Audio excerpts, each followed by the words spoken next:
fantastic when LSU can get some type of big win against a big team and kind of bring some joy and some pride, some happiness back in the local Louisiana love for the purple and gold, because they kind of let them down with that UCLA game.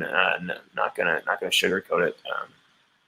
The area needed that win, and the team kind of let them down. But tonight, they got back to business, and things looked smooth for the most part defensively, as they should. Some good plays in the backfield from Micah Baskerville, some good plays in the backfield from Cam Lewis as well.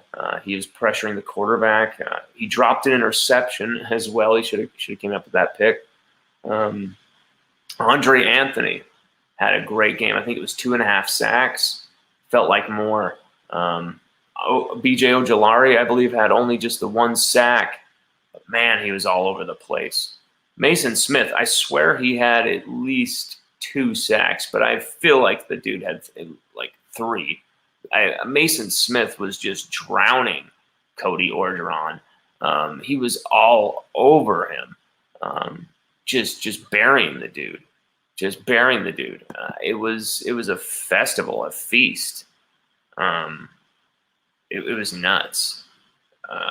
It was nuts. It was Mason Smith as a freshman coming out and just burying guys. Let's look at here. Let's see how many pressures, because I was counting the pressures. I figured they would count the sacks correctly, but they haven't really released them, it appears, yet.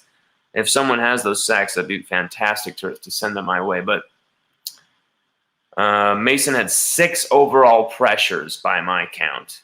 A big penalty on Mason did take a sack away from I believe it was Jacobian Guillory.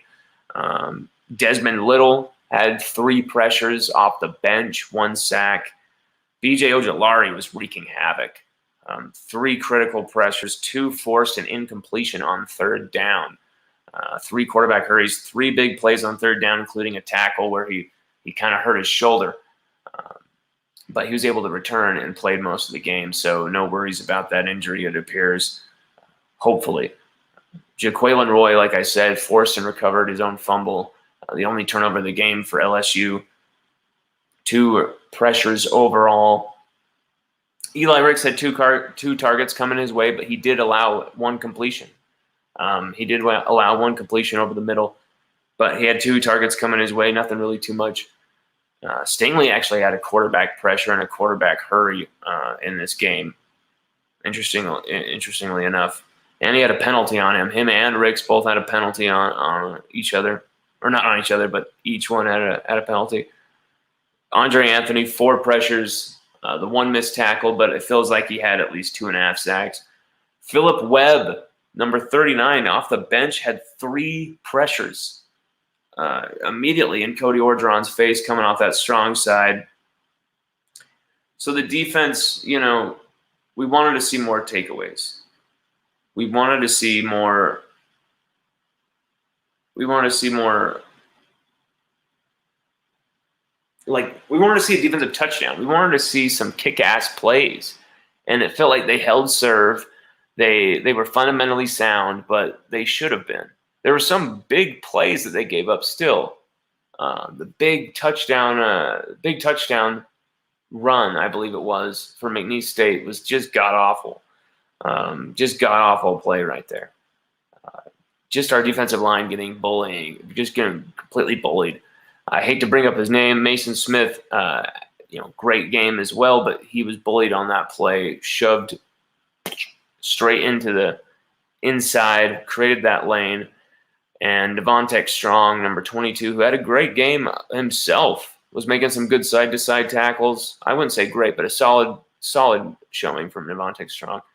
Making some side-to-side tackles and some good plays. He could not stop him, the running back from McNeese, and they scored a touchdown there. Couldn't keep the shutout with 4 minutes remaining. That bugged me. The shutout would have been great to have. The shutout would have been beautiful.